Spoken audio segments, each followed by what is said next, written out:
The NFL playoffs are finally here, and we're kicking it off with Wild Card Weekend coming up this weekend. And I want to paint a picture for you of you late swapping your lineups on Sunday morning after a couple games have already been played. Let's say the Texans and Browns start with a shoot-off with multiple players on each team going off and far outscoring their projection. The field ends up totally deciding to fade the Miami and Chiefs game because of the weather issues, and ownership on players in that game is way less than the industry projected. And finally, we've already got news that A.J. Brown is going to sit on Monday night, dramatically shaking up the way that the Eagles' offense is projected. As you're getting ready to update your lineups on Sunday morning for the remaining 4 games, how do you react to all of this information? How do you process what has already taken place in 2 games? The changing ownership landscape based on the fact that a bunch of players came in lower owned than expected, as well as breaking news that affects the way that teams that have yet to play their games are going to operate on offense. All of these different variables is part of what makes DFS a challenging game, but also a game that has edge. But the players that are able to take advantage the most of the changing variables and the changing landscape during an NFL playoffs slate are going to be the ones that end up being the most profitable. Now, it's not hard to imagine a situation where something like that plays out, but this is the NFL playoffs after all, and we know that even if my example wasn't exactly correct, there's going to be some chaos over the course of these 3 days and the NFL playoffs as a whole. SaberSim is the only NFL DFS contest simulator on the market that's keeping track of all of these variables and helping you late swap your lineups throughout the slate to make sure you're constantly playing the most profitable versions of your lineups. We update our contest sims to react to what has already taken place or is currently taking place in the games that are in progress. If the Texans and the Browns shoot out in the first game of the slate, we'll update our contest sims to make sure that your lineups that contain those players are poised to take first place in your contests, and maybe your lineups that faded that game have a shot at winning back some of their equity. We're updating our field lineups to react to what your opponents in your contests are actually playing. If everybody ends up fading the Dolphins and Chiefs game, we will update our field lineups, giving us a better projection of what players will do with the rest of the games on the slate and appropriately reacting to the new profitability of lineups that contain or don't contain Dolphins and Chiefs players in your current contests. And we are, of course, reacting also to breaking news about players playing in games that haven't been played yet. If we get news that A.J. Brown isn't going to play on Monday night, we'll update our simulations for that game accordingly to represent what the Eagles' offense will look like without A.J. Brown on the field. The best part is it's incredibly easy on SaberSim to take advantage of all of this changing information as an NFL playoff slate is going on. Let me go ahead and walk through exactly how it works and what kind of data you'll be seeing in the app as an NFL playoff slate is going on. Now I'm going to start from the beginning for building my lineups before the slate actually locks, and then we'll talk about how you can late swap to take advantage of all this information as each game is played. I've got the 6-game full wildcard weekend slate pulled up here. I've already registered for contests. The first thing I'm going to do is pull my contests in from DraftKings onto SaberSim here so I can figure out what contests I'm going to be building for. For the purposes of this, let's assume I'm building for the Minimax contest. I'm going to right-click this contest here and add the contest sim, letting SaberSim know what contest I intend to build and simulate for. We'll go ahead and save the settings. Now I'm going to go back to the build screen here, and I'm going to get my build set up to build for a large field 150 max contest, making 2 changes to player projections along the way, and then I'm going to build lineups. I need 150 for the mini-max, so we'll go ahead and build. Now, this part of the process is equally valuable. What we're doing here is we're taking 5,000 different simulations of the slate, 5,000 different ways that the slate could play out, and building the best possible GPP lineup for each of those 5,000 iterations here. Then we'll be able to simulate this against the mini-max, see how they would perform in what we expect that contest to look like, and then enter those lineups into that contest.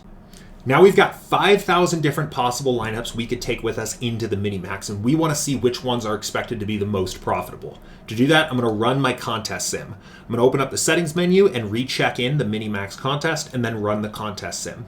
Now, each lineup out of our 5,000 is going to get plugged into what we expect the mini-max to look like on Saturday here and see how that lineup would perform in the contest 100,000 times. We'll be able to grade these lineups by how often they're cashing, how often they're winning, and most importantly, what their expected ROI is in the contest.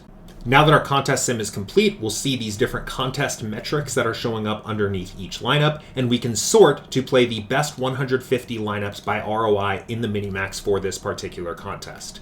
Now, there's a lot more you can do at this part of the process, like diversify your portfolio with min uniques or take stands on individual players or stacks that are showing up in your lineup. I'm going to link another video in the description of this one that goes far deeper into general NFL DFS strategy, but I want to focus mostly on the power of SaberSim for late swapping during NFL playoff slates. So for now, I'm just going to assume that these are the 150 lineups I want to play.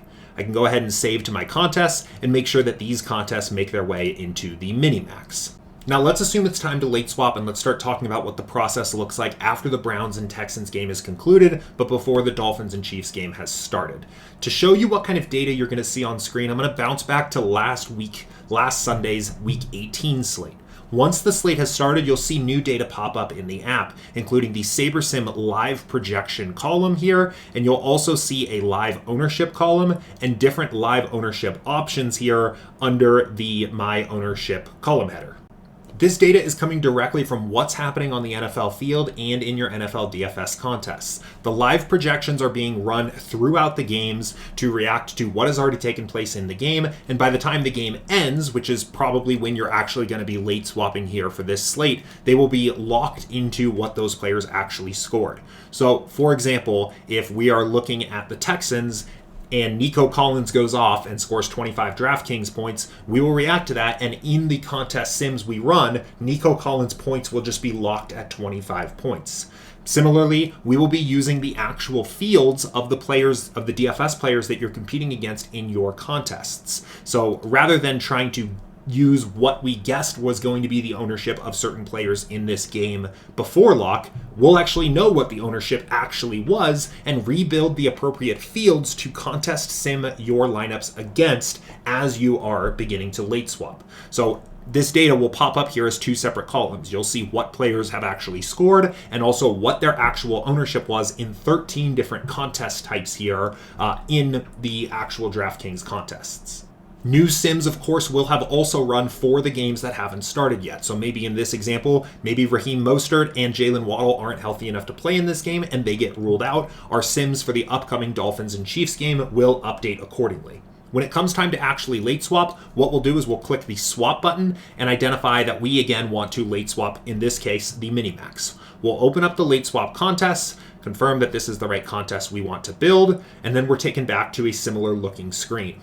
In the contest sim settings, the two most important settings here are the live toggles here. The use live sims if available and use live field lineups if available. When these are toggled on, when you actually go to run your contest sim on your late swap, they will automatically incorporate this powerful live data, making sure that your lineups are getting swapped to the most profitable versions by capturing what we already know has taken place in the NFL games and the NFL DFS contests.